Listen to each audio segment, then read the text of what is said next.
तो केवल महाभारत के बाद में कौन बचे? धृतराष्ट्र और इनके छोटे भाई दासी पुत्र विदुर जी। इन्होंने सोच लिया कि अब यहाँ ठहरने से कोई मतलब नहीं है, और इसीलिए देशाटन करने के लिए निकल गए घर से और भिन्न भिन्न स्थलों का भ्रमण करते हुए ये मैत्रेय ऋषि के आश्रम पर पहुंचे। वहां पहुंचकर जब मैत्रेय जी ने पूछा कि विदुर जी, सभी लोग आपके यहाँ पर सकुशल तो हैं? कहने लगे महाराज, कैसी कुशलता? जिस परिवार का कोई पानी देने लायक नहीं बचा हो, उस परिवार की आप कुशलता की बात कर रहे हो?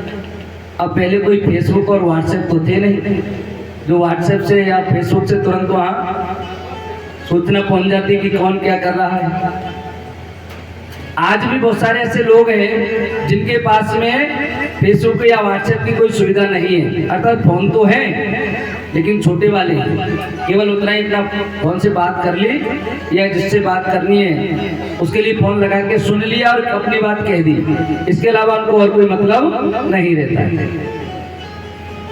नहीं तो अगर देखा जाए ना, जो आजकल की पीढ़ी कहती है कि पूर्व काल में क्या था, उनको हम बताना चाहेंगे अभी कोई ज्यादा पुरानी बात नहीं है। महाभारत को खत्म हुए या द्वापर युग को गुजरे हुए अभी लगभग 5000 वर्ष, 5.5 के समथिंग अभी निकली है, कोई ज्यादा समय नहीं गुजरा। उस समय भी टेलीकास्ट, जो आजकल हम लाइव जो चीजें देखते हैं ना, लोग कहते हैं लाइव मैच तो हो रहा है बंबई में, मैच हो रहा है जयपुर में, या कोई बात अमेरिका की घटना है, रूस यूक्रेन की घटना है, और हमको तुरंत 1-2 मिनट बाद ही हमको यहाँ पर देखने को मिल जाती है, लाइव टेलीकास्ट होता है। जो सुविधा आज हम लोगों के पास में अब उन्नत हो पाई है 21वीं सदी में जाकर के, वो सुविधा हमारे पूर्वजों के समय में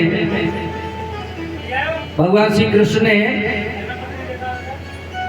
धृतराष्ट्र के महल में संजय नाम के व्यक्ति को वो दूरदृष्टि दे दी कि वो उस महल में बैठे बैठे ही उन्होंने पूरे महाभारत का वर्णन लाइव टेलीकास्ट किया कि महाराज अब क्या हो रहा है।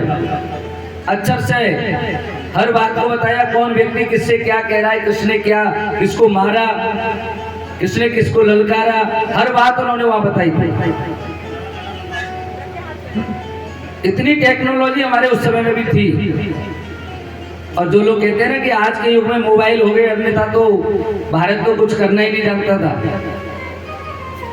जिस भारत देश को जो लोग हर वक्त कोसने में लगे रहते हैं, जिन हमारे धर्म ग्रंथों को मानने से बिल्कुल इनकार करते हैं, ऐसे लोगों से मैं कहना चाहूंगा, उन्होंने कभी हमारे वेदों को, हमारे पुराणों को, हमारे उपनिषदों को एक पन्ना भी पलट के नहीं देखा, क्योंकि उनके बस की बात ही नहीं है। पढ़ लेना, सारे वेद संस्कृत में लिखे, और वो भी ऐसी संस्कृत नहीं है।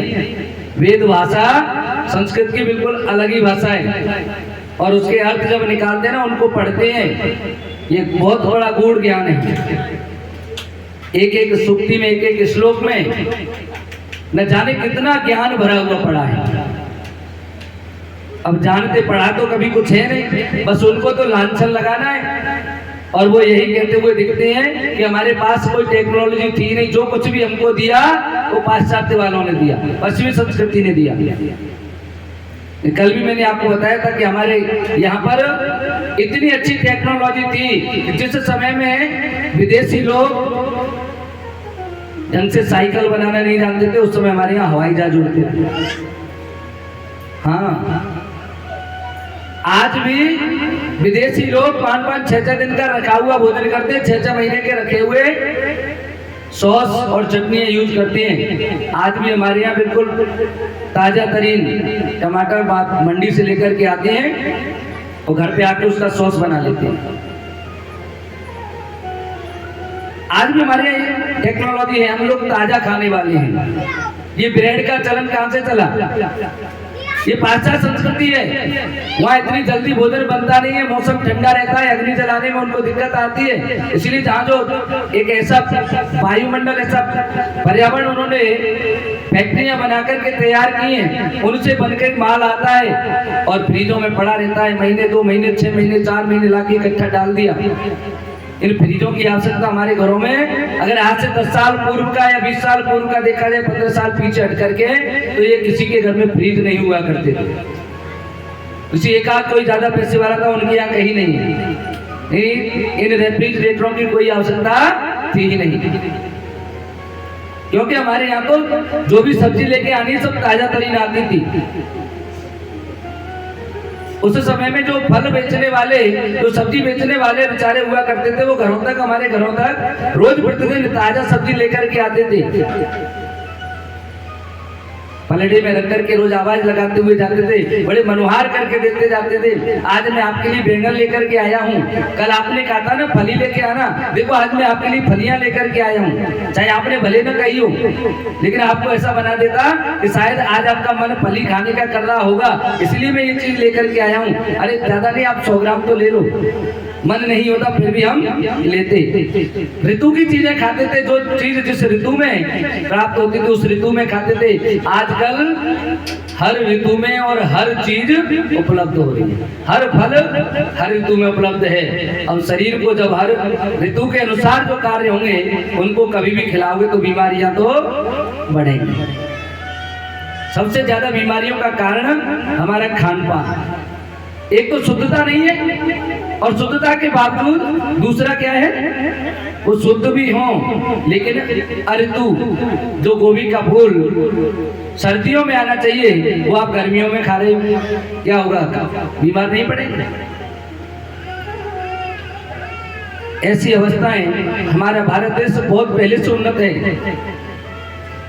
विदुर जी कहने लगे, महाराज हमारे परिवार में बहुत बड़ा विध्वंसकारी युद्ध हुआ जिसको हम महाभारत के नाम से जानते हैं। मेहता जी ने पूछा ऐसा क्यों हुआ? हमारा सबसे बड़ी युद्ध का कारण होता है जड़, जोरू और जमीन। व्यक्ति सबसे ज्यादा जिन चीजों से प्रेम करता है, अगर वो उसको छिनती हुई दिखती है तो युद्ध प्रारंभ हो जाता है। कौरवों ने द्रौपदी को नग्न अवस्था तक करने की कोशिश की तो भी उनको इसमें भी चैन नहीं पड़ा। द्वित क्रिया में सब कुछ जीत लिया, लेकिन इससे भी उनका मन नहीं भरा। 12 वर्ष का वनवास दे दिया, 1 वर्ष का अज्ञातवास भी दिया, ये भी जेला पांडवों ने। और उसके बाद लौट करके जब 5 गांव मांगे तो वो भी उनसे देने से मना कर दिया। अब एक भाई को अगर दूसरा भाई उसके हिस्से का अगर इतना भी बोल दे कि पिन की नोक के बराबर भी मैं तुझे नहीं दूंगा, तो क्या होगा? युद्ध अवश्यम भावी है, निश्चित रूप से अवश्य होना ही होना। इसलिए युद्ध हुआ महाराज। जब सारे एक एक करके जब सब पुत्र मारे जा रहे थे, मैंने भी जाकर के जब महाराज धृतराष्ट्र को समझाने की कोशिश की तो महाराज कहते हैं ना, विनाश काले विपरीत बुद्धि। जब विनाश का समय आता है तो बुद्धि हमारी विपरीत हो जाती है, उल्टी हो जाती है। यही दुर्योधन का हाल हुआ। और उसने कह दिया, जिस प्रकार से रावण ने विभीषण से कहा था, ऐसे ही मुझसे भी कहा कि तू दासी पुत्र होकर के और मेरा ही अन्न खाता और मेरे ही खिलाफ मेरे पिताजी को भड़का रहा है। मम पुर बस तपस्या पर प्रीति, मेरे नगर में रह करके और तू मेरे दुश्मनों से प्रेम कर रहा है, तू यहाँ से निकल जा। और देखो कितनी अच्छी बात कही विभीषण ने रावण को समझाते हुए।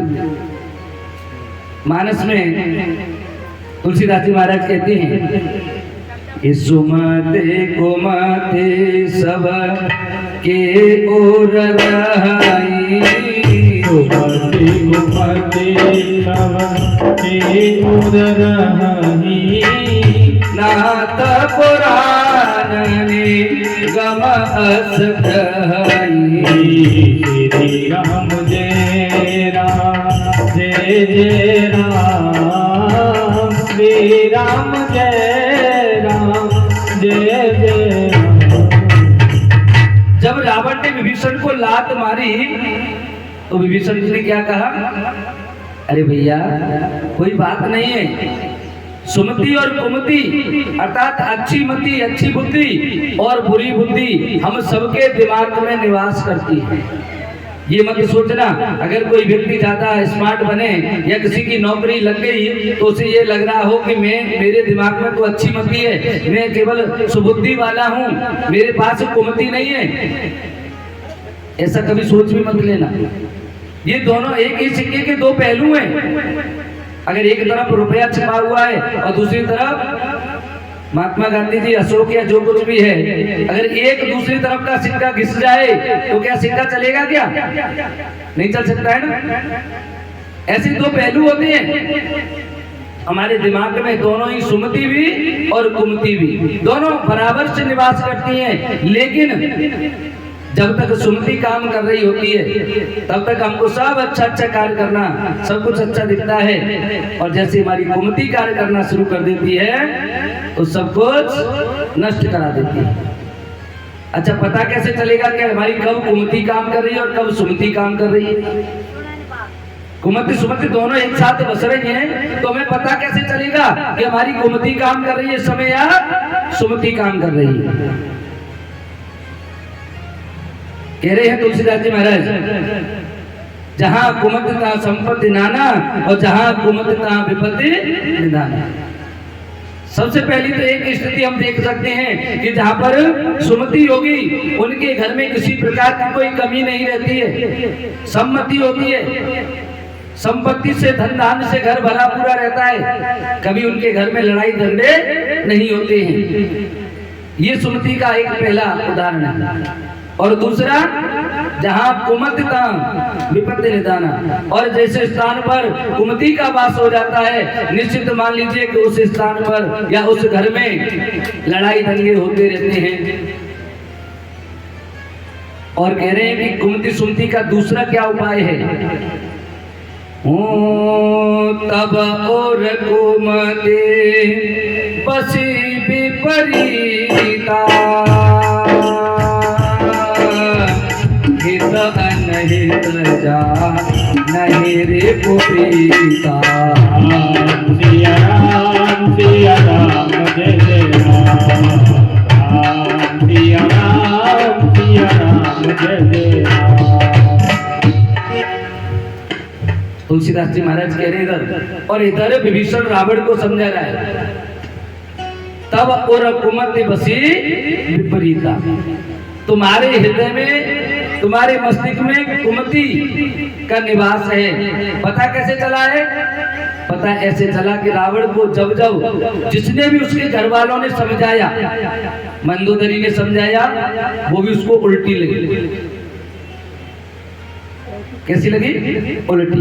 विभीषण ने समझाया, बात उसको उल्टी लगी। यहाँ तक कि उसके नाना ने भी उसको समझाया, उसके मामा ने समझाया, लेकिन सबकी बात उसको कैसी लगी? उल्टी। हित अनहित, जो हितू होते हैं, जो हमारा हित चाहने वाले होते हैं, अच्छा हमारे रिश्तेदारों से ज्यादा, हमारे माँ बाप से ज्यादा कोई हमारा हित चाहेगा क्या? माँ बाप से ज्यादा कोई हित नहीं चाह सकता है। हमारी पत्नी, हमारे पति, हमारे भाई से ज्यादा कोई हमारा हित चाहेगा? इनसे ज्यादा कोई हित नहीं चाह सकता। लेकिन हमें उनकी बात तो कैसी लग रही है? हित अनहित, वो हमारे अनहित की बात लगती है। हमको लगता है कि शायद ये तो हमारे बर्बाद होने की बात कर रहे हैं, इसलिए वो बात हमको स्वाती नहीं है। जाने रिपु प्रीता, और जो हमारे दुश्मन है, जो हमारे शत्रु हैं, जिन्होंने ठान लिया कि हमें कैसे भी करके इनको बर्बाद करना है, उनकी बात हमको मिठियाने लगती है, अच्छी लगने लगती है, उनसे हम प्रीति करने लगते हैं, उनसे प्रेम करने लग जाते हैं। तब समझ लेना कि हमारे हृदय में कुमति का निवास है। महाराज दुर्योधन के मन में भी यही हुआ, हम सबने समझाया, यहाँ तक कि भगवान श्री कृष्ण ने भी स्वयं आकर के उनसे कहा कि आप पांडवों को केवल 5 गांव दे दीजिए, उनको और कुछ नहीं चाहिए, लेकिन उसने उनको भी देने से मना कर दिया। महाराज इस कारण से इस संसार में जो आया उसको जाना तो है ही, लेकिन इस तरह से जाए। एक महाभारत का युद्ध हुआ और इस युद्ध के कारण उन सबको नष्ट होना पड़ा। इसलिए महाराज मैं तो निकल करके, और भगवत कृपा मेरे पर ऐसी हो गई कि भगवान के दर्शनों के लिए मैं बाहर निकल के आ गया। अब महाराज मैं अब आपकी शरण में हूँ, आप मुझे इस संसार में से उभरने वाली ऐसी कथा सुनाए भगवान की जिससे मेरा उद्धार हो सके।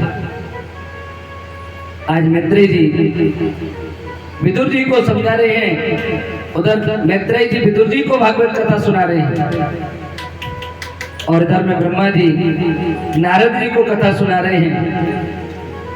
यस्यावतार गुणकर्म विवन्नानि नामानि येषु विगमे विशसागरन्ति। ब्रह्मा जी कहने लगे, हे नारद, जो लोग प्राण छोड़ते समय अगर किसी व्यवस्था के कारण, किसी भी कारण आपके गुण, कर्म, लीला, अवतार या संबंधित किसी भी नाम का अगर उच्चारण कर लेते हैं तो उनके जन्म जन्मांतर के पाप नष्ट हो जाते हैं।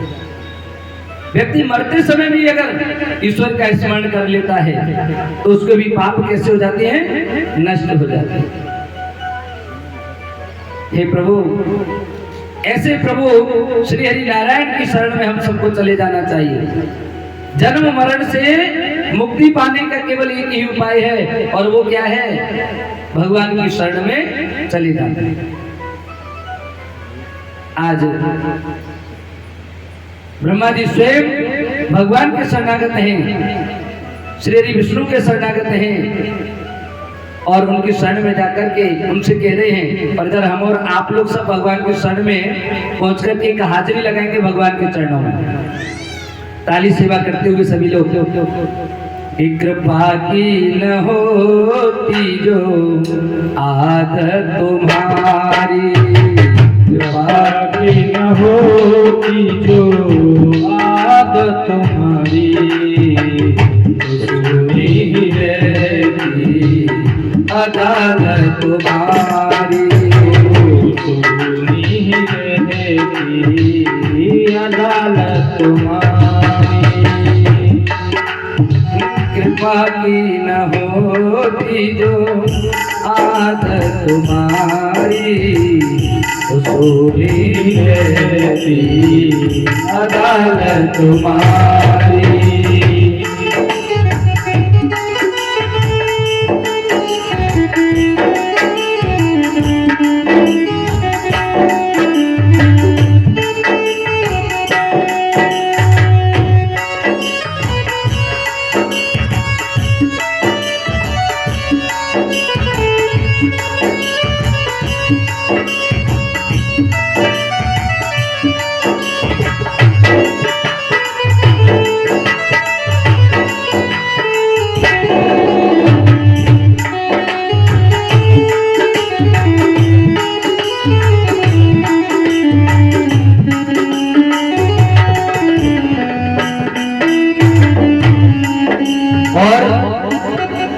कवि ने कहा है, हे प्रभु आप भगवान हैं, इस बात को हम मानते हैं कि आप भगवान हैं, लेकिन आप भगवान कब हैं? जब हम आपको मानते हैं। और हम आपको क्यों मान रहे हैं? क्योंकि आपकी आदत है, मैं जानता हूं इस बात को, आपकी आदत है कि आपके शरण में जो भी आ जाता है आप उस पर अपनी कृपा वर्षा देते हैं। इसीलिए महाराज, अगर आपकी आदत ऐसी न होती, अगर आपने अपने प्रियजनों पर अगर आपने कृपा न की होती तो निश्चित रूप से आपकी अदालत में लोग नहीं आते। जहाँ भी कथाएं होती हैं, मंदिरों में जाकर के देखिए, सुबह से शाम तक कितनी भीड़ लगी रहती है, केवल इसीलिए क्योंकि हम लोग जानते हैं कि भगवान एक न एक दिन हमारी तरफ दृष्टि कर देंगे। उनकी आदत है, वो कृपा अवश्य करते हैं। बस हम लोगों को अपना धीरज नहीं खोना है। और अगर ऐसा न करते तो क्या होता, जो दीनों के दिल में जगह तुम न पाते, जो दीनों के दिल में जगह तुम न पाते, जो दीनों के दिल में जगह तुम न पाते, तो किस दिल में होती इबादत तुम्हारी। कृपा की न होती जो आदत तुम्हारी, तो सुनी रहती अदालत तुम्हारी। कृपा की न होती।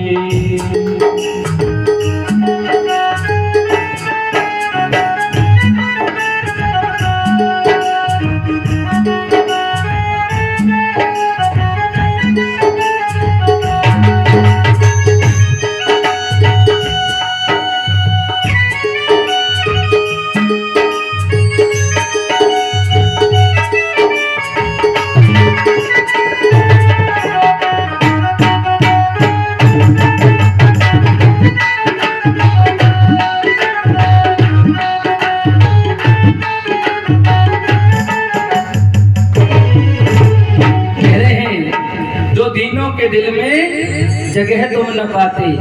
भगवान को सबसे ज्यादा कौन मानता है? सबसे ज्यादा मानने वाले होते हैं गरीब लोग, क्योंकि अमीर तो पैसे से सब कुछ कर सकते हैं, सब कुछ खरीद सकते हैं, लेकिन ईश्वर पर सबसे ज्यादा विश्वास अगर किसी को है तो गरीबों को होता है। इसीलिए कहा है कि दीनों के दिल में आप जगह नहीं बना पाते। क्यों?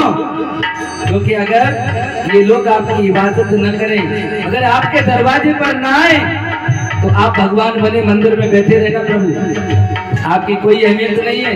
अगर हम लोग आपके पास न चल कर के आए, हम आते हैं इसीलिए तो आपकी भी कुछ बादशाहत है। और अगर गरीब लोगों की आपसे झोली भरती है, तो आपकी भी महिमा इन्हीं लोगों की वजह से। और काहे कभी नहीं, गरीबों की दुनिया है आवाज तुमसे, गरीबों की दुनिया है आवाज तुमसे, गरीबों की दुनिया है आवाज तुमसे, गरीबों से है बात साह तुम्हारी। कृपा की न होती जो आदत तुम्हारी, तो सुनी रहती अदालत तुम्हारी। कृपा की न होती।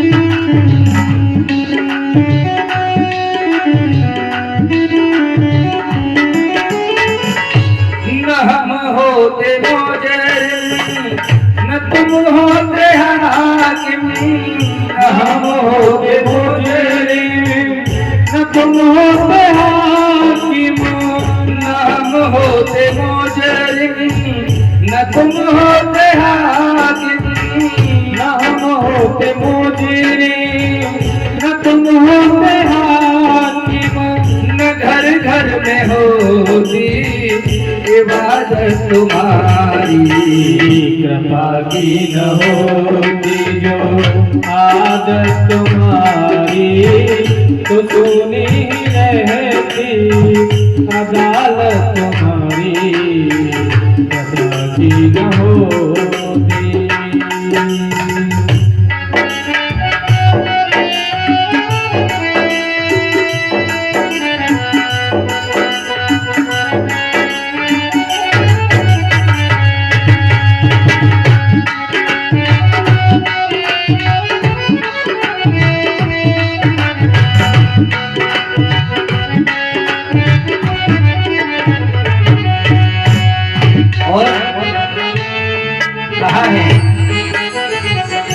हे प्रभु, आपने अगर हमें कुछ दिया है तो तेरा तुझको अर्पण क्या लागे मेरा।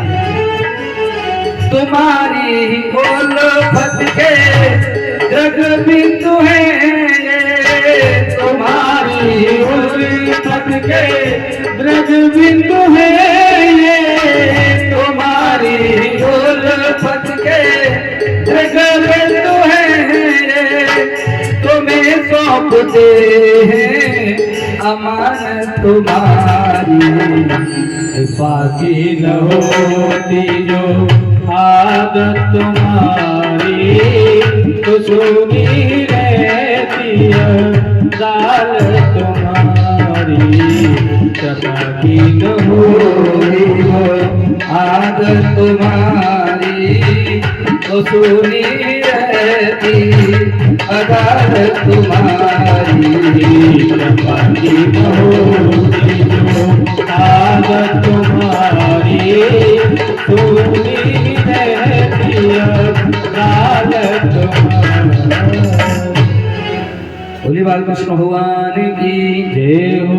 इस प्रकार से जब ब्रह्मा जी ने भगवान का बार बार स्तुति की, आराधन किया, तो भगवान श्री हरि ने प्रसन्न होकर के इनसे कहा कि अब आप तो हमारी कृपा प्राप्त हो गई है, अब आप सृष्टि का निरूपण कीजिए।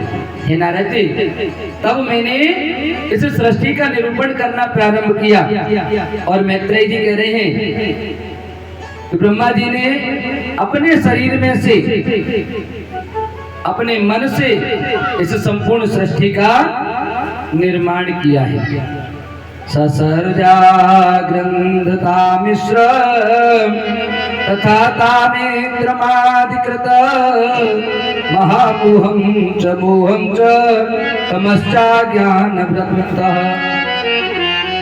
इस प्रकार से तम स्वरूप, प्रकाश, मोह, अहंकार, ज्ञान, अज्ञान, भाग, महामोह, भोगेच्छा इत्यादि सब जो कुछ ही है वो सब कुछ, तामिश्र, अंध तामिश्र, जितने भी नर्क इत्यादि सब कुछ ब्रह्मा जी ने बना करके तैयार किए। मनु महाराज आदि शरीर से दाएं भाग से मनु और बाएं भाग से शत्रुपा जी का निरूपण किया और इन दोनों को आदेश दिया कि आप इस सृष्टि का निर्माण करें। मनु महाराज के संतान होने के कारण हम लोग मनुष्य कहलाए। आगे चलकर के इन्होंने सप्त ऋषियों को, मरीचि, अंगिरा, चौन, पुलस्त, पुलह, क्रतु, भृगु, वशिष्ठ, 7 ऋषियों को और इनके साथ में दक्ष प्रजापति को भी अपने अंगूठे से उत्पन्न किया। और इनसे जब कहा कि आप इस सृष्टि का निर्माण करें, इन्होंने इस पृथ्वी पर आकर के और धीरे धीरे करके सृष्टि का निर्माण करना प्रारंभ किया। मरीचि मन से, अत्रि को आंखों से, अंगिरा को मुख से, पुलस्त को कानों से, पुलह को नाभि से, भृगु को चमड़े से, कृतों को हाथ से और वशिष्ठ को अपने प्राणों से, दक्ष को अंगूठे से, इस प्रकार से ब्रह्मा जी के अलग अलग हिस्सों से, अलग अलग अंगों से इन ऋषियों का आविर्भाव हुआ। और नारद जी को अपने जंघा से प्रकट किया। इसके बाद दाहिने स्तन से धर्म, पीठ से अधर्म, हृदय से काम, भौहों से क्रोध, नीचे के ओष्ठ से लोभ, मुख से वाणी, गुह से समुद्र, भिन्न भिन्न अपने अंगों के माध्यम से भगवान ने, ब्रह्मा जी ने इस सृष्टि का निरूपण करते गए। हे मैत्रेय जी कह रहे हैं कि हे विदुर जी, इस संसार में ब्रह्मा जी ने 4 प्रकार के आश्रम बताए हैं और उनके भी 4 भेद हैं। पहला आश्रम होता है ब्रह्मचर्य, जिसका भेद क्या है? ब्रह्मचर्य आश्रम जब से बालक जन्म लेता है तब से लेकर शिक्षा अध्ययन करने का उसका जो समय होता है वो ब्रह्मचर्य का होता है। इसमें सावित्र, प्रजाप्य, प्रजापति के बाद ब्राह्मण और बृहत, ये 4 इसके वेद हैं। दूसरा होता है गृहस्थ, और गृहस्थ में अनिषिद्ध, कृष्यादि, वालकिल्य, औदुंबर और पैनप, ये वानप्रस्थ के हैं। गृहस्थ के अनिषिद्ध, क्रासिद्ध, याजनादि, याजन करना अर्थात इकट्ठा करना, प्रकृति को आगे बढ़ाना, याजित, अयाचना अर्थात किसी के सामने हाथ न फैलाना, और श्लोक। 4 ही इसी प्रकार के सन्यास के भी भेद बताए हैं। सन्यासी भी 4 प्रकार के हो सकते हैं, कुटीचक, बहुदक, हंस और परमहंस। कुटीचक सन्यासी जो सन्यास ले लेते हैं ना, धारण कर लेते हैं, नाम को हो तो जाता है कि हमने सन्यास ले लिया, अर्थात अब हमको घर गृहस्थी से कोई मतलब नहीं है, लेकिन फिर भी इकट्ठा करते रहते हैं। मेरा एक बढ़िया सा आश्रम होना चाहिए, उस आश्रम में गाय के लिए अलग से एक गौशाला होनी चाहिए। अब उस आश्रम को किसके भरोसे छोड़ के जाएं, इसलिए हमारे बहुत से शिष्य होने चाहिए। आजकल गुरुओं की ऐसी स्थिति बन गई है। गृहस्थों के लिए इतनी दिक्कत नहीं, जितनी ज्यादा दिक्कतें आश्रम वाले सन्यासियों की हो गई है। गृहस्थ तो भी एक बार के लिए घर से निकल करके 2, 4, 5 दिन के लिए कहीं भी निकल जाते हैं, बच्चों को दे जाते हैं, चाबी लो बेटा जो आपकी इच्छा करो। लेकिन आश्रमधारी जो संत है ना, उनको ये लगता है कि ऐसा ना जिसके हाथ में पहुंच गई चाबी, आगे हमारे लिए भावी हो जाए, दिक्कत हो जाए हमारे लिए। लौट के आए तो बोले कौन गुरुजी, कहाँ के गुरुजी, निकलो यहाँ से, आश्रम तो हमारा। ऐसा ना हो जाए, इसलिए उस आश्रम के अरे गृहस्थों को अगर ऐसा लगे कि हमारे बच्चों के लिए क्या रहेगा, जिसने आश्रय ही भगवान का ले लिया, उसे क्या आवश्यकता है इन चीजों की, लेकिन फिर भी वो ज्यादा उसमें और गृहस्थों से भी ज्यादा उसके अंदर रमण करने लग जाते हैं। और दूसरे होते हैं बहुदक। ये कहीं तक न तो इनको ज्यादा किसी से मांगने की इच्छा रहती है, जो मिल गया वो ठीक है, उतने में सब्र करने वाले हैं, लेकिन फिर भी ये थोड़ा बहुत तो अपने लिए संग्रह करते हैं, और ये हम लोगों से मिलना जुलना बना रहता है इनका। ये नगरों में, मंदिरों में, आश्रमों में अधिकतर रहते हुए मिल जाते हैं। तीसरे प्रकार के होते हैं हंस। हंस में अधिकतर ऐसे लोग आते हैं, ऐसे सन्यासी लोग आते हैं जो कि लोगों से बहुत कम मिलना जुलना करते हैं। ज्यादा दिन में एक बार कभी बाहर निकलेंगे कुटिया से, और वही दर्शन दिया, दूर से ही न किसी को पैर छूने देते हैं, जो जैसा रूखा सूखा मिल गया वो खा लेते हैं, कोई स्वाद नहीं होता। अगर आप 56 प्रकार के भोजन भी ले जाओ ना, सबको एक साथ मिलाएंगे और सबका रबड़ी बना के खा जाएंगे, उनको कोई स्वाद नहीं है। ये हंस है। और परमहंस की तो बात ही अलग है। परमहंस को न कपड़ों से मतलब है, न उसको ये मालूम है कि कौन स्त्री है कौन पुरुष है, उसके लिए सब समान हो जाते हैं, वो परमहंस हो जाते हैं। उनको जो मिल जाए खाने के लिए, अच्छा है तो ठीक है, नहीं है तो ठीक है, लोग वो परमहंस हो जाते हैं, जो किसी को भी। और ये मैंने स्वयं अपनी आंखों से देखा। एक ऐसा हमारा हर पूर्णिमासी के दिन, अब की बात थोड़ी सी भगवान की इच्छा हुई कि अब की बार गिरिराज जी में जाना नहीं हो पाएगा पूर्णिमासी के दिन, नहीं तो हर बार हमारे वहाँ पर अखंड रामायण पाठ चलती है। पोल नंबर 540 वहाँ पर अखंड रामायण पाठ होती है हमारी। 13 के दिन पहुँचते हैं, 14 को रामायण होती है, और पूर्णिमा के दिन भंडारा करके निकल आते हैं। अभी 2 या 3 महीने हुए होंगे जब की बात बता रहा हूँ। शाम के समय जो भंडारा लगता है उस स्थान पर, तो वहाँ भंडारा चल रहा था। शाम को भंडारा खाने के बाद लोग कुछ झूठा भी छोड़ जाते हैं, और वो लोग तो चले गए। जब मैं सुबह रामायण पढ़ रहा था, उस समय एक ऐसे कोई महापुरुष, कोई महात्मा, उनको हम महात्मा भी नहीं कह सकते क्योंकि कोई दाढ़ी मुछ भी वो भी नहीं रखा था, पहनावा बिल्कुल पेंट और बिल्कुल पागल जैसी स्थिति होती है परमहंस की, पता नहीं चलता कि संत है क्या है। आया और उन झूठी पत्तलों में से, दोनों में से जो कुछ झूठा था वही खाने लगा, जिनको रात भर कुत्तों ने भी शायद सूंघा होगा,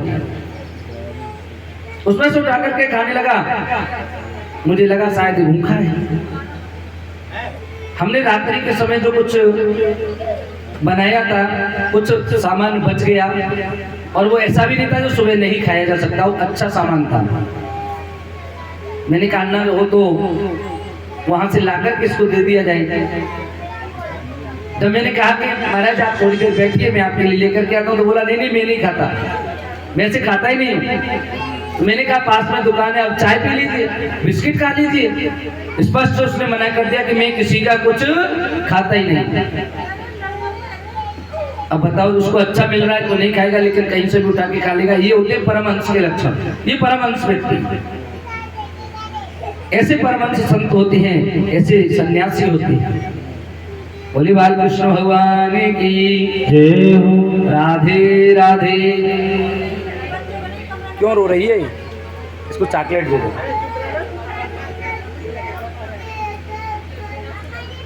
कहने लगे महाराज इस प्रकार से मरीच इत्यादि सभी ऋषियों ने मिलकर के और इस सृष्टि का आगे उद्भव किया, आगे इसको बढ़ाने लगे। हे मुनि श्रेष्ठ, मैंने आपके मुख से सुना है कि यज्ञ मूर्ति भगवान हिरण्याक्ष को मार दिया था। हिरण्याक्ष क्या इतना बलवान था कि उसको मारने के लिए भगवान को स्वयं प्रकट होना पड़ा। इस तरह था ये हिरण्याक्ष किसका पुत्र था और इतना बलवान कैसे हुआ? तब मैत्रेय जी कहने लगे, हे विदुर जी, दितिर्दाक्षायणीक्षत मारीचं कश्यपं पतिम् अपत्य कामाच कमे संध्यायां हृदयक्षार्तिता।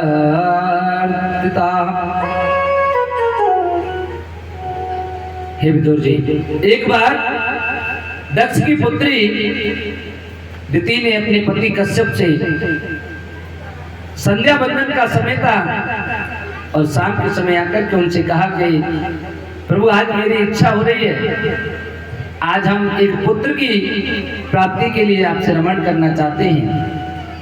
कश्यप जी कहने लगे कि देवी ये समय संध्या बंदन का है, आप कुछ समय रुक जाए तो ज्यादा अच्छा है। एक मुहूर्त रुक जाएंगे, उसके बाद हम संध्या बंदन कर लेंगे। लेकिन जब ये कश्यप पत्नी दिति नहीं मानी, कश्यप जी ने कहा कि इस समय भगवान रुद्र वृष पर आरूढ़ होकर के और इस पृथ्वी लोक पर भ्रमण करते हैं अपने अनुचरों के साथ में, इसीलिए इस समय पर चार कार्य बिल्कुल त्यज होते हैं। चत्वारि मानि कर्माणि संध्यायां परिवर्जयेत आहारं मेथुनं निद्रा स्वाध्यायं च चतुर्थकम्। ये चार कार्य बिल्कुल त्याज्य हैं। सबसे पहला आहार, सूर्यास्त के समय पर हमको भोजन नहीं करना चाहिए। संध्या बंदन का समय रहता है, उस समय पर भोजन नहीं करना चाहिए, या तो बाद में या पहले भोजन कर लेना चाहिए। निद्रा, सूर्य जब ढल रहा है, सूर्य अस्त होने को जा रहा है और उस समय हम अगर निद्रा ले रहे हैं, ये भी गलत होता है। स्वाध्याय, इस समय तो पढ़ने के लिए भी नहीं बैठना चाहिए, स्वाध्याय नहीं करना चाहिए और मैथुन क्रिया भी नहीं करनी चाहिए, अर्थात भोग विलास में भी हमको निवृत्त नहीं रहना चाहिए। क्यों? ऐसा करने से चार ही हानि होती हैं। आहारे जायते व्याधि, गर्भदोषैश्च मैथुने, निद्रायां हरते लक्ष्मी, स्वाध्याये मरणं ध्रुवम्। हे देवी, इस समय पर खाया गया भोजन जो सूर्य ढलते समय, जो सूर्य अस्त का समय होता है या संध्या बंदन का समय होता है, उस समय पर अगर हम भोजन करते हैं तो ये भोजन निश्चित रूप से हमको बीमार कर देता है, व्याधि का कारण है, बीमारियों का कारण बनता है। और इस समय से सोने से निद्रायाम हरते लक्ष्मी, इस समय जब सोते हैं तो सोने से हमारी लक्ष्मी का नाश हो जाता है, धन संपत्ति हमारी क्षीण हो जाती है, नष्ट हो जाती है। और इस समय जब स्वाध्याय करते हैं तो स्वाध्याय करने से हमारी जो पहले की पढ़ी हुई विद्या है वो भी भूल जाती है। मरणम धर्म अर्थात मरणासन्न अवस्था के समान है। और मैथुन करने से जो संतान उत्पन्न होती है वो निशाचरी प्रकृति की होती है, दुष्ट प्रवृत्ति की होती है। अब कई बार कहते हैं हमारा बालक बड़ा बिगड़ गया। अब याद रखना, बच्चों के बिगड़ने का भी कारण पहले हम लोग अगर संयम से जीते हैं तो बच्चे अपने आप सही संयम नहीं तो होंगे, और हम लोगों में अगर संयम नहीं है तो बच्चे तो अपने आप ही बिगड़े हुए। हाँ, उसके जिम्मेदार भी हम ही हैं, कोई और थोड़ा ही। आज नहीं मानती जबरदस्ती के उनके साथ रति क्रिया करते हैं। कश्यप जी उनको श्राप दे देते हैं, उनको बहुत समझाते हैं कि देखो भोग जो ऐसी क्रिया है जो कभी भी नष्ट नहीं होती, कभी खत्म नहीं होती है। भोगा न भुक्ता वयमेव भुक्ता तपो न तृप्तम वयमेव तृप्ता कालो न यातो वयमेव याता कृष्णा न जीर्णा वयमेव जीर्णा। हमें लगता है कि शायद भोगों को हम भोग रहे हैं, लेकिन निश्चित मान लीजिए भोग हमारे द्वारा नहीं भोगे जा रहे, भोगों के द्वारा हमको भोगा जा रहा है। हमको लग रहा है कि हम बड़े हो रहे, हमारी उम्र बढ़ रही है। क्या हम बड़े होते हैं? हमको लगता है कि हम बड़े हो गए, हमारी 80 साल की, 60 साल की, 40 साल की उम्र हो गई, हम बड़े हो गए। हम बड़े नहीं होते हैं। अगर मान लिया जाए कि एक हमारी एक निश्चित जो आयु है वो 100 वर्ष है, जिस दिन से हमारा जन्म हो जाता है उस दिन से हम बड़े नहीं होते हैं, उस 100 में से घटाते जाओ, छोटे होते जा रहे हैं। हमारे मरने के दिन उतने ही नजदीक आते जा रहे हैं। जितनी एक वर्ष निकल जाती तो वो एक वर्ष कम हो गई जीने के लिए, द्वारा थोड़ी हमको जीनी है। भोगो न भुक्ता वयमेव भुक्ता, उल्टा हम लोग भोगों के द्वारा भोगे जा रहे हैं। तपो न तृप्तम वयमेव तृप्ता, तप करने से, यज्ञ करने से, दान करने से दान कभी तृप्त नहीं होता, तप कभी तृप्त नहीं होता कि चलो तपस्या पूरी हो गई। तपस्या कभी किसी की पूरी नहीं होती। राम का नाम दिन में 100 बार ले लो तो 101 बार लेने के क्या किसी ने मना थोड़ी किया है? कि 1000 बार लोगे तो कोई मना थोड़ी कर देगा। भगवान का नाम लेना कभी कम नहीं होना चाहिए, और कभी पूरा नहीं होते नाम, चाहे कितने भी लेते रहो, श्वास श्वास में नाम लो भगवान का। लेकिन हम लोग संतुष्ट हो जाते हैं, हरे राम राम राम हरे हरे, एक माला हो गई बस बहुत है। गुरु जी ने एक माला की कहा, एक माला पर डे करनी है, कर ली, हो गया काम। अरे 2 कर लोगे तो नुकसान थोड़े ही हो जाएगा। कभी कभी तो हम लोग अपने दिमाग से सोचने लग जाते हैं। एक बार वो एक डॉक्टर के पास एक मरीज गया, कथा सुनना बड़े ध्यान से। एक मरीज एक डॉक्टर के पास गया, उस डॉक्टर ने देखा भाई तुमको तो रोग बड़ा खतरनाक रोग है, आप एक काम करना, बाहर की चीजें मत खाना, तली हुई चीजें मत खाना, हल्का भोजन करना। कैसा भोजन करना है? हल्का भोजन करना है। अब हल्के भोजन में हम लोग कहें तो क्या आता है? हल्के भोजन में खिचड़ी है, दलिया है, यही आएगा ना। लेकिन उस बंदा जब उधर से चल करके आया तो उसने देखा कि हल्का क्या होता है, कौन सी चीज हल्की है। उसने देखा पानी में एक व्यक्ति पत्थर फेंक रहा है, वो पत्थर उस पानी में डूब गया। बोले पत्थर तो भारी है, हल्का क्या है? उसने देखा कि एक लकड़ी उस पानी पर तैर रही है। बोले पत्थर से हल्की लकड़ी होती है लेकिन लकड़ी को खा नहीं सकती। अच्छा, उस लकड़ी में अगर कील ठोक दो ना, यूं लोहा डालो तो पानी में डूब जाएगा, लेकिन लकड़ी में ठोक दो तो वो भी तैरने लग जाती है।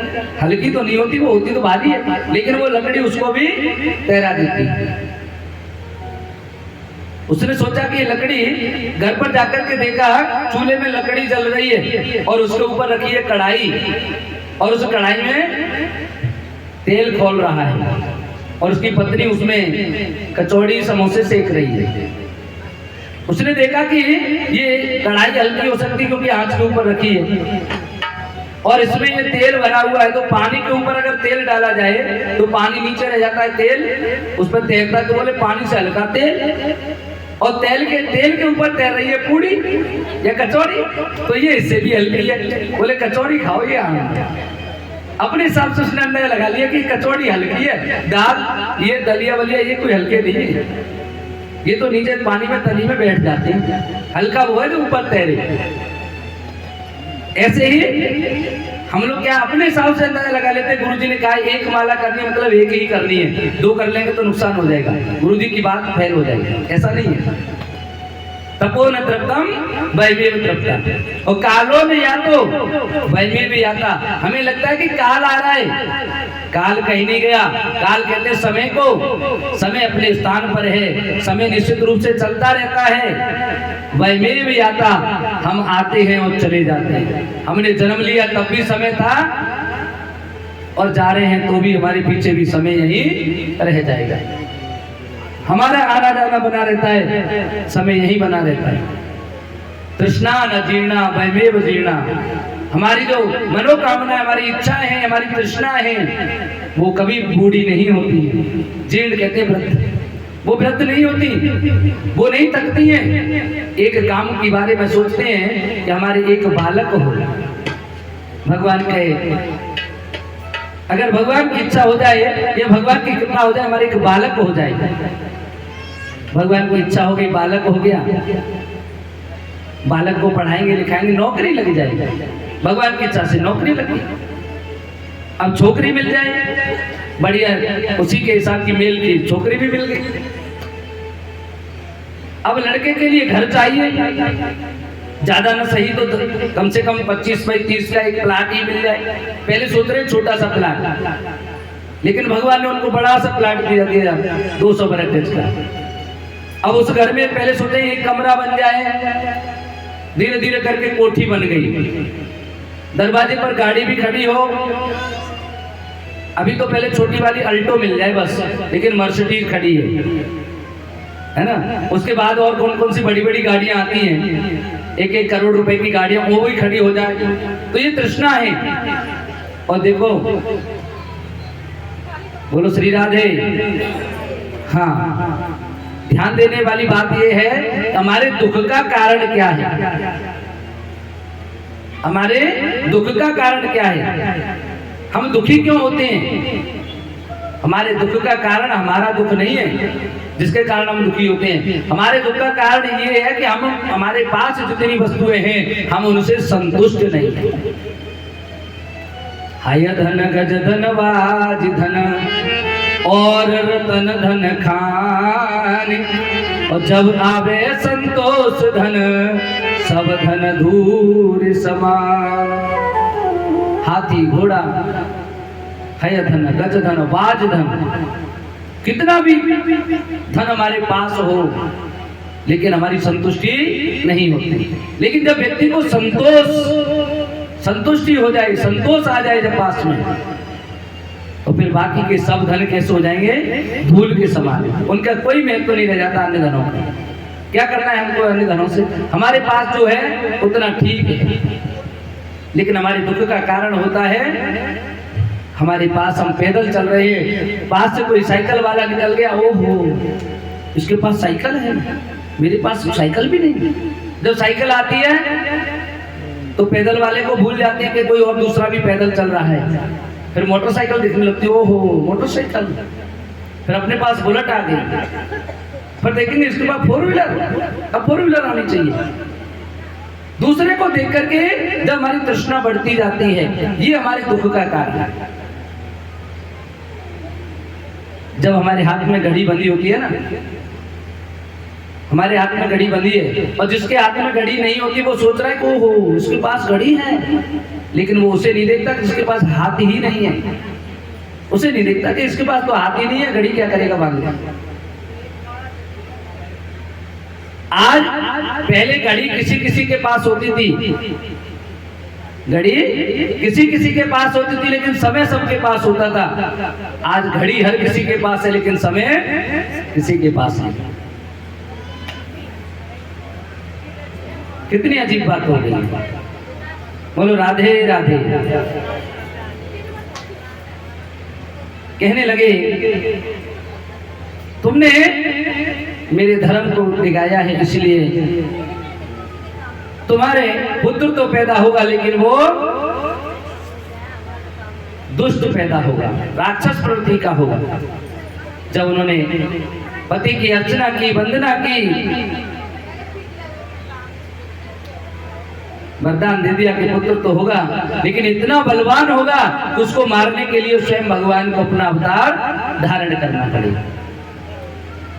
इसलिए इनके दिति महारानी के एक पुत्र हुए जिनका नाम है हिरण्याक्ष। लेकिन ये हिरण्याक्ष पुत्र हुआ और इनका एक भाई हुआ हिरण्यकश्यप, जिनका पुत्र हुआ प्रहलाद, जो भगवान के भक्त हुए। तो जी कहने लगे महाराज जी भगवान के भक्त क्यों हुए? कहने लगे पूर्व काल में जय और विजय नाम के दो भगवान के पार्षद थे। ये द्वारपाल दोनों एक बार जब भगवान के दर्शन करने के लिए सनक सनंदन सनातन सनत कुमार जब आए, इन्होंने उनको दरवाजे पर रोक दिया। उन्होंने श्राप दे दिया कि आपने हम जो भगवान के भक्त हैं उनको उनके दर्शन करने से रोकते हैं, तो उनको यह श्राप अवश्य लगता है, इसलिए हम आपको श्राप देते हैं, जाओ आपको राक्षस होना पड़ेगा। और इसीलिए इनको राक्षस दोनों को बनना पड़ा। जब ऋषि ने इनको श्राप दिया कि तुम्हारे जो पुत्र होगा वो आगे चल करके आपका जो पौत्र, दिति महारानी को ये वरदान भी दे दिया कि आपके कुल में इस प्रकार का पौत्र होगा जो सब कुछ सब पीढ़ियों को तारने वाला होगा। देखो किसी परिवार में अगर कोई दुष्ट पैदा हो जाए, संभव है हो सकता है, लेकिन अगर एक अच्छा अगर भगवान का भक्त कोई पैदा हो जाए तो वो आगे पीछे की न जाने कितनी पीढ़ियों का उद्धार कर देता है। बोले बाल कृष्ण भगवान की जय हो। इस प्रकार से दिति के पुत्र हुए। 100 वर्षों तक दिति का ये पुत्र गर्भ में रहा। 2 पुत्र एक साथ पैदा हुए। एक में से एक का नाम था हिरण्याक्ष और दूसरे का नाम है हिरण्यकश्यप। हिरण्य कहते हैं सोने को, स्वर्ण। जो व्यक्ति दूसरे के धन दौलत को अपना बनाना चाहे, दूसरे के स्वर्ण पर, दूसरे के धन दौलत पर अपनी नजर गड़ाए रखता है, वो हिरण्याक्ष। आज भी हिरण्याक्ष घर घर में पैदा हो सकती है। बहुत सारे घूमते फिरते मिल जाते हैं। हर घर में ऐसी बस नजर गड़ाए बैठे कि इसका धन मुझे मिल जाए। जो इस प्रकार की भावना रखते हैं वो हिरण्याक्ष है, कोई अलग से नहीं आते। हम लोगों को लगता है कि शायद अब वो जमाना नहीं है, जमाना अभी भी वही है, बस नजरिया बदल गया। और जो दूसरे की स्त्री पर नजर रखता है, जो दूसरे के घरों को भोग वृत्ति में अत्यधिक ध्यान, दूसरों के धन को छीन लेता है, लोभ वृत्ति जिसके अंदर होती है, वो हिरण्यकश्यप। दोनों भाई सबसे पहले 4-4 हाथ बढ़ गए। इनका लोभ प्रतिदिन बढ़ने लगा और इन्होंने जब भगवान की भक्ति की, तपस्या की, उससे इनको बहुत सारा बल, ताकत अर्जित हो गई।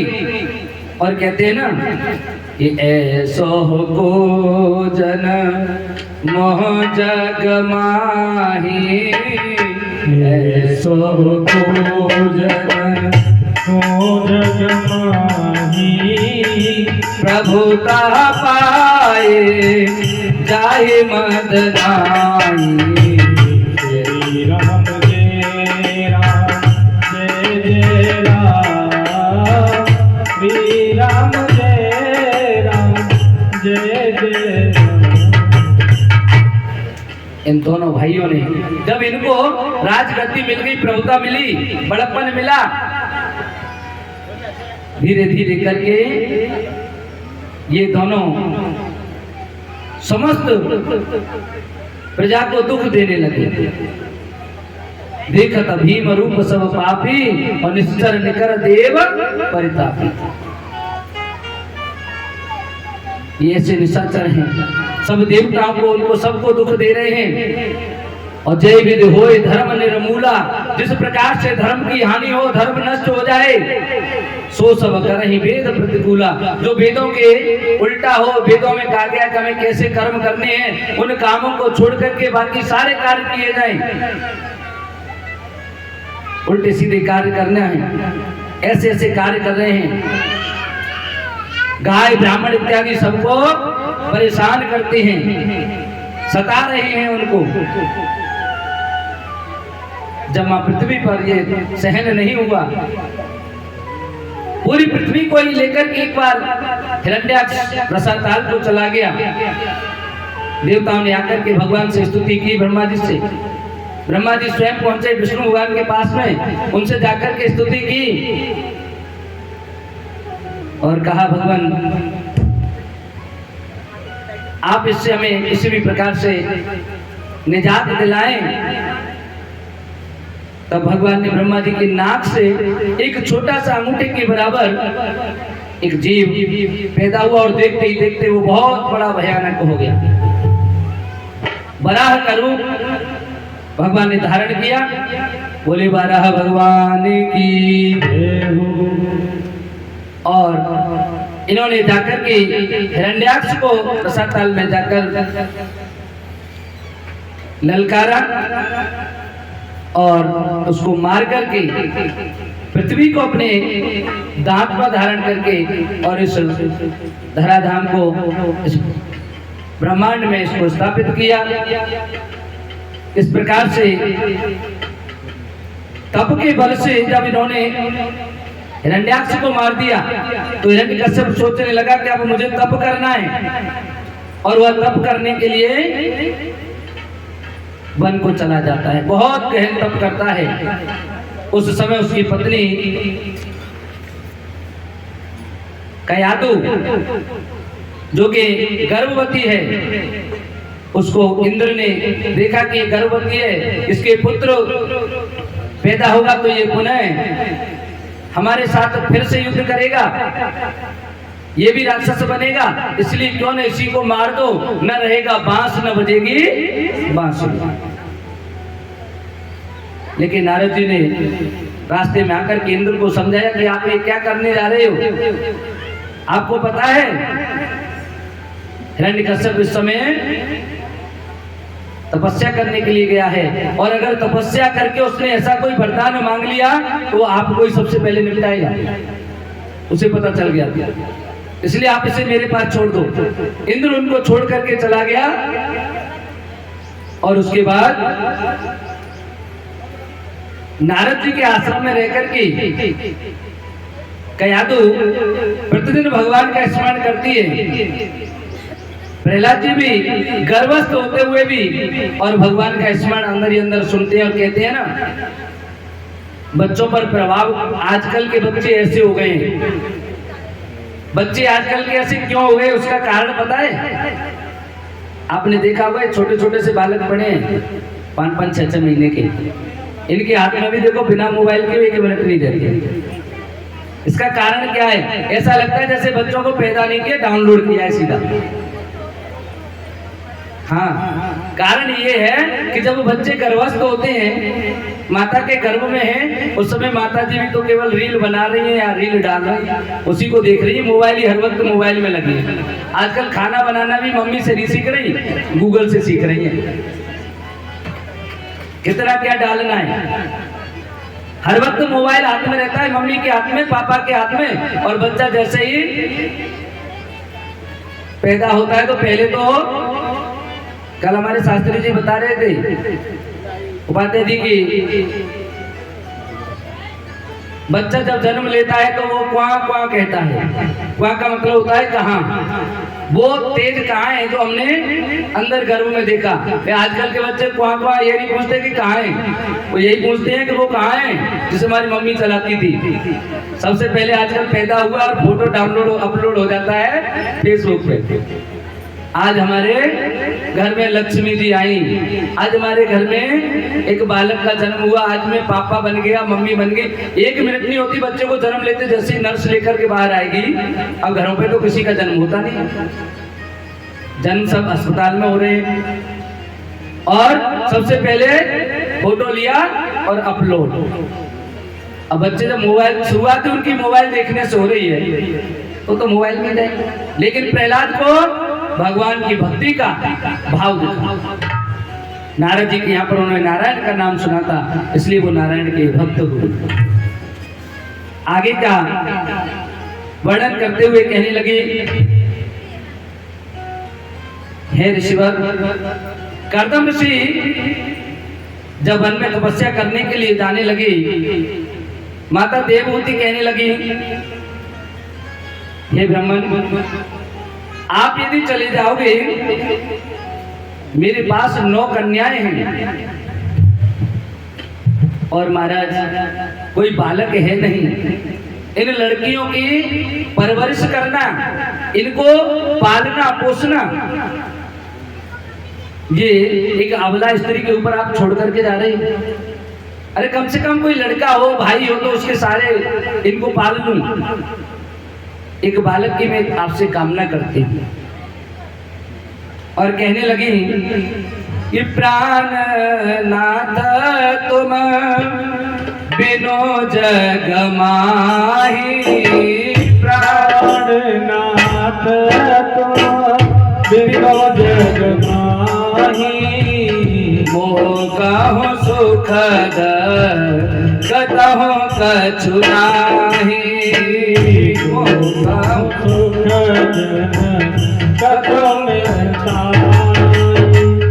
किस प्रकार नहीं है सुख मेरे लिए कि जिया बेनु देहा, नदिया बेनु नारी, जिया बेनु देहा, नदी बेनु बारी, ऐसे ही नाथ पुरुष बिन नारी, कैसे ही नाथ पुरुष बिन नारी।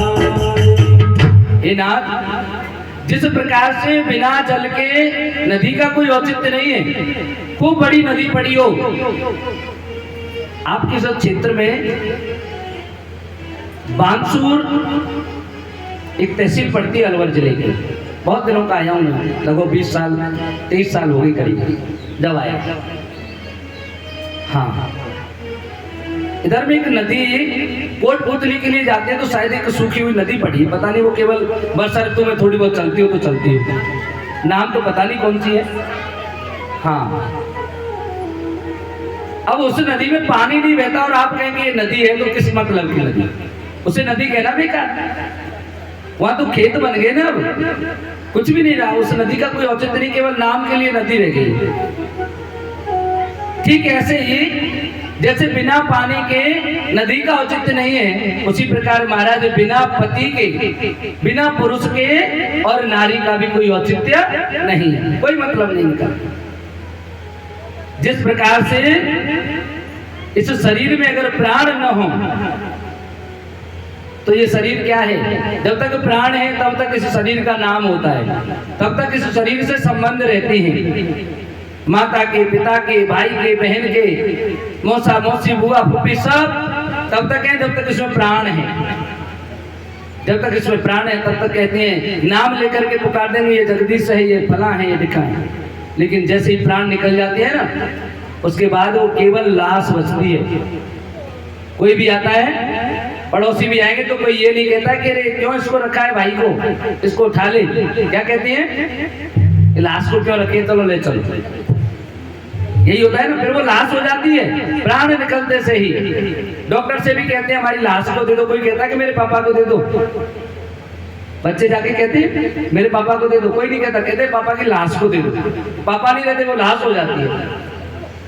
महाराज ऐसे ही जिस प्रकार से बिना प्राणों के शरीर का कोई महत्व नहीं है, उसी प्रकार बिना पुरुष के और स्त्री का भी कोई औचित्य नहीं। महाराज आप कैसे भी करके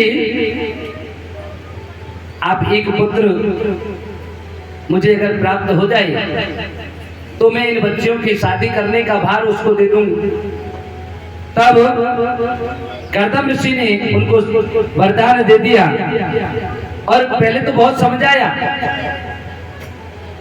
हे देवी देखो इस संसार में कोई सुखी नहीं है। क्यों? कि दीन कहे धनवान सुखी, धनवान कहे सुख राजा को भारी, और राजा कहे महाराज सुखी, महाराज कहे सुख इंद्र कुम्हारी, और इंद्र कहे मोते ब्रह्मा सुखी, और ब्रह्मा कहे सुख विष्णु कुम्हारी, और तुलसीदास विचार कहे हरि, नाम बिना सब जीव दुखारी।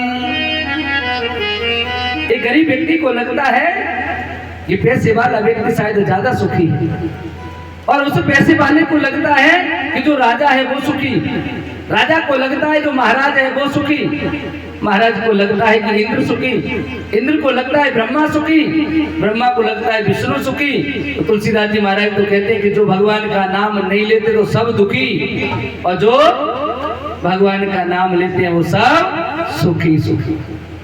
किसी कवि ने कहा मन लागो मेरे यार फकीरी में, और जो सुख है राम भजन में, सो सुख नाए अमीरी में, मन लागो मेरे यार। फकीरी से ज्यादा कहीं राम के नाम में जो आनंद है वो आनंद शायद कहीं पर नहीं। बोलिए वृंदावन बिहारी लाल की। भजन करो मस्त जवानी में।